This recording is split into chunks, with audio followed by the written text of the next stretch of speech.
Salut, bienvenue dans ce tutoriel. Aujourd'hui, nous allons voir les trois dimensions clés du DHS2. Alors, sans plus tarder, nous allons nous connecter au logiciel. Donc, nous allons saisir dans la barre d'adresse ici, fig santé.ci.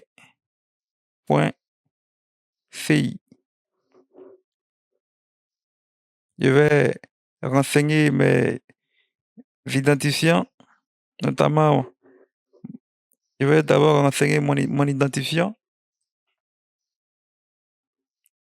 ensuite mon mot de passe.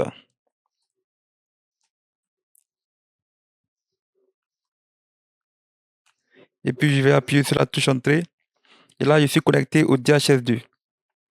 Alors, le tutoriel d'aujourd'hui va se baser sur les trois dimensions clés du DHS2. Alors, qu'est-ce que c'est que les trois dimensions clés du DHS2? Par définition, ce sont les trois paramètres, à savoir les données, l'unité d'organisation, la période qu'il faut renseigner obligatoirement pour obtenir certaines informations telles que les graphiques ou les tableaux avec le sous-menu visualiseur des données symbolisé par ce logo vert, faire la saisie des données avec le sous-menu saisie des données symbolisé par ce logo qui est là aussi, obtenir les rapports d'activité avec le sous-menu rapport, obtenir les cartes avec le sous-menu carte et voir la qualité des données, courant des données avec le sous-menu qualité des données. Et donc, si nous ne renseignons pas ces trois paramètres en même temps obligatoirement, nous ne pouvons pas avoir nos graphiques, nous ne pouvons pas obtenir de tableaux, nous ne pouvons pas faire la saisie des données, nous ne pouvons pas obtenir les rapports d'activité, nous ne pouvons pas aussi obtenir les cartes, nous ne pouvons pas faire la cohérence des données. Donc, ces trois dimensions-là sont incontournables pour toutes les opérations que nous allons faire dans le DHS2. Raison pour laquelle on les appelle les trois dimensions clés. Sans l'une, sans l'autre, nous ne pouvons rien faire. Et donc, pour pouvoir faire tout ce qu'on vient de citer là, il faut obligatoirement les renseigner. Et donc, comme vous venez de le voir, on retrouve ces trois dimensions-là dans le sous-menu visualiseur de données. Ce sous-menu-là va, comme on l'a déjà vu tantôt, nous permet d'obtenir des graphiques ou bien des tableaux. On retrouve ces trois dimensions dans le sous-menu saisie des données. On les retrouve aussi dans le sous-menu rapport que nous allons voir plus tard, y compris le sous-menu saisie des données. On les retrouve également dans le sous-menu 4 qui va nous permettre d'obtenir des cartes, des graphiques, des cartes. Et on les retrouve aussi dans l'analyse de la cohérence des données avec le sous-menu qualité des données. Alors donc ici, nous allons décrire les trois dimensions clés du DHS2. Alors la première dimension, ce sont les données. La deuxième dimension, les unités d'organisation. Et la troisième, la période. Alors, un moyen mémotechnique simple pour retenir les trois dimensions, c'est quoi, où et quand. La donnée représente ce que nous voulons, ce que nous recherchons. Nous voulons quoi? Donc, la donnée représente le quoi. La question qu'il faut se poser, je recherche quoi? C'est la donnée, ça peut être le nombre de CPN, ça peut être le taux d'accouchement assisté, c'est la donnée, ça c'est le quoi. Alors la deuxième question qu'il faut se poser lorsque nous sommes dans la dimension unité d'organisation, c'est où. Où représente le lieu. Le lieu, donc le lieu, ça peut être la région, ça peut être le district, ça peut être dans un établissement sanitaire. Et la troisième dimension, c'est la période. Alors la question ici qu'il faut se poser, c'est quand? C'est quand? Alors un moyen mémotechnique simple pour retenir toutes ces trois dimensions-là, c'est Kohaku-kan. Kohaku-kan. Voilà, c'est un moyen mémotechnique simple pour retenir les trois dimensions. Le Kwa représente les données, le U représente les unités d'organisation et le Kan représente les périodes. Alors, nous avons deux types des données. Nous avons les éléments de données et les indicateurs. Bon, il y a d'autres types de données, mais retenez ce qui est là. C'est le plus important. Voilà, il y a d'autres types de données qui existent, mais dans le DHS2, ce qui est vraiment important, ce sont ces deux types de données. Les éléments de données et les indicateurs. Les éléments de données, ce sont des données brutes.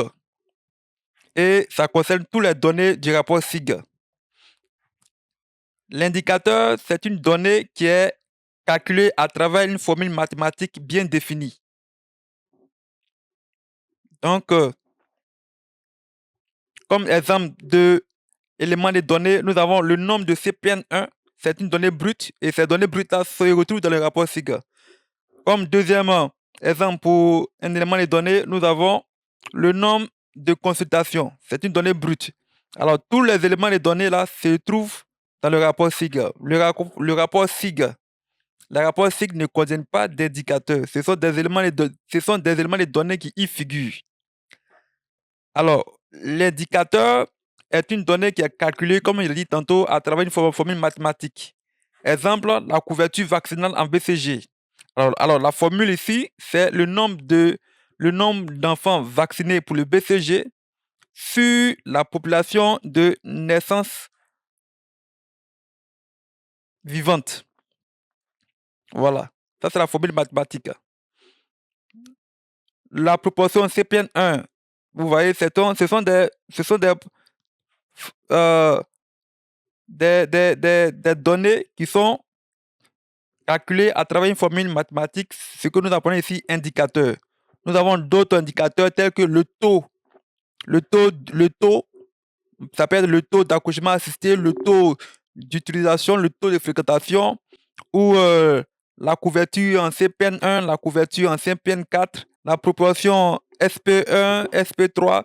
Ces données-là sont des indicateurs parce que pour les trouver, il faut appliquer une formule mathématique, d'où le terme indicateur. Un indicateur est calculé alors que l'élément de données n'est pas calculé, c'est une donnée brute. Et l'élément de données les éléments de données se retrouvent dans le rapport SIG. Quand nous avons maîtrisé la différence entre éléments de données et indicateurs, pour faire une recherche, pour retrouver une donnée, on sera beaucoup plus à l'aise. Un exemple de unité d'organisation, bon, c'est toujours la même chose. Hein. Ça peut être un établissement sanitaire, CSU de la Kota, ça peut être un district DS standard, ça peut être une région, la région de Kontougou, ça peut être la Côte d'Ivoire. Alors la période ici, la période, nous avons deux types de périodes. Nous avons une période fixe et une période relative. La période fixe, elle est bien définie, sans ambiguïté. Exemple, elle ne varie pas aussi, elle ne varie pas. Exemple, le premier trimestre de l'année 2021, T1 2021, ou encore S2 2018, le deuxième semestre de l'année 2018. La période est fixe, il n'y a pas d'ambiguïté à ce niveau. Alors que lorsque la période est relative, ça peut être par exemple les 3 derniers mois, le mois dernier, le mois passé, elle varie. La période relative varie beaucoup. Donc, par rapport à ce que nous recherchons, nous allons choisir une période fixe ou bien une période relative. Je reviens un peu encore sur les données. Ce qui est important ici, c'est que les données, nous avons deux types de données. Nous avons deux types de données. Nous avons les éléments de données qui sont des données brutes. Et ce sont des données qui se retrouvent dans le rapport SIG, par exemple. Toutes les données du rapport SIG sont des données brutes. Ce sont des éléments de données. Un indicateur est une donnée qui est calculée à travers une formule mathématique bien définie, telles que les couvertures vaccinales, les couvertures en CPN1, les taux hein, le taux d'accouchement assisté, le taux de fréquentation, le taux d'utilisation, les proportions, proportions en CPN1, proportions en SP et autres. Donc, par rapport à la donnée que nous avons, par rapport à la donnée que nous allons chercher, nous allons nous poser une question. Est-ce un indicateur ou un élément de données? Lorsque on sait que on voit que c'est un élément de données, alors quand on va aller dans la première dimension donnée, on va aller dans élément de données pour rechercher notre élément de données. Lorsque on a fait d'un indicateur, lorsque nous allons entrer dans le DHS2, nous allons aller dans données et ensuite aller dans indicateur pour rechercher notre indicateur.